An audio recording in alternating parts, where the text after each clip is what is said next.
Suicide. What are your gut reactions when you hear that word? By definition, this is the act of ending one's own life on purpose. Some people might think that it's crazy that someone would want to end their own life. Other people may think that it's selfish, attention-seeking, and the easy way out. But in fact, it is not.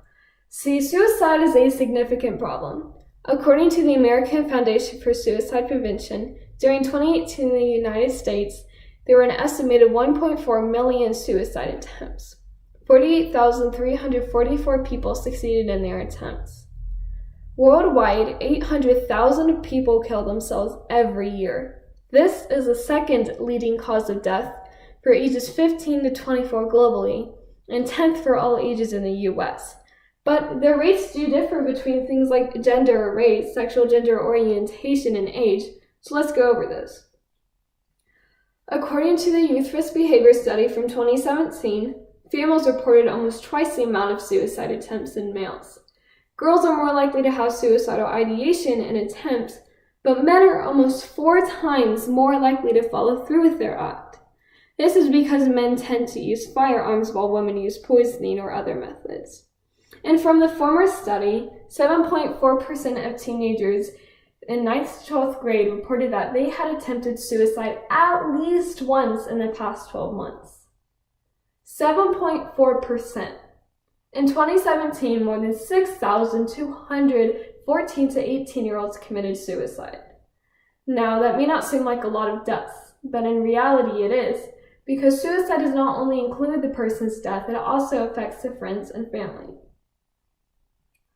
Lesbian, gay, bisexual children are 3 times more likely to attempt suicide than ones that are straight.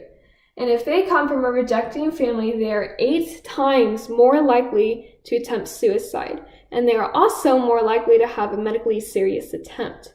So no matter your opinions on the LGBT community, they still need to be treated with love and respect. From Matthew 7:12, NIV version says, "So in everything, do to others as you would have them do to you. For this sums up the law and the prophets." So, now that we know who are most at risk for suicide, it is important to know some of the causes of suicide. But it is important to note that suicide is not simple and that it is very complex. So, according to psychologists, some of the top risks for suicide include having clinical depression and or another psychiatric disorder, having physical illness or chronic pain, problems with substance abuse, being abused from another, loneliness and self-isolation, low self-esteem, and a family history of suicide. So now that we know some of the causes of a suicide attempt, it is so pivotal to know the warning signs so that we can act on them as soon as they are seen. These include withdrawal, poor hygiene, change in eating and sleep, taking risks and performing reckless behavior, losing interest in things that once interested them, intense feelings of sadness and hopelessness, but sudden calmness or happiness as they have decided to end their own life, giving away prized possession, talking a lot about death or suicide, and a prior attempt. So, do you know anyone who has shown any of these signs that you still overlooked them? I know I have. And it's unsettling to realize that someone you know was thinking of committing suicide, which is why it is crucial to act on these signs as soon as they are seen. So, what do you do if someone is suicidal? Well, according to the hashtag #BeTheOneTo campaign, these are the 5 things you need to keep in mind if someone is suicidal. Number 1 is to ask, maturely. By asking if someone is suicidal, it breaks the stigma and shows that you care. But it may seem like you don't want to put it in your head, but according to psychologists, that's not how it works. Number 2 is to be there. Since someone is telling you the burdens that are weighing them down, always be non-judgmental, loving, and caring.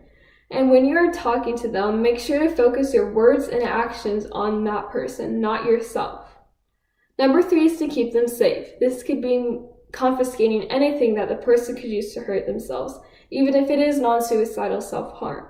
These include drugs, firearms, ropes, fires, waters, bags, distancing them from roads and heights, distancing them from razors and knives as well. Number 4 is to help them connect.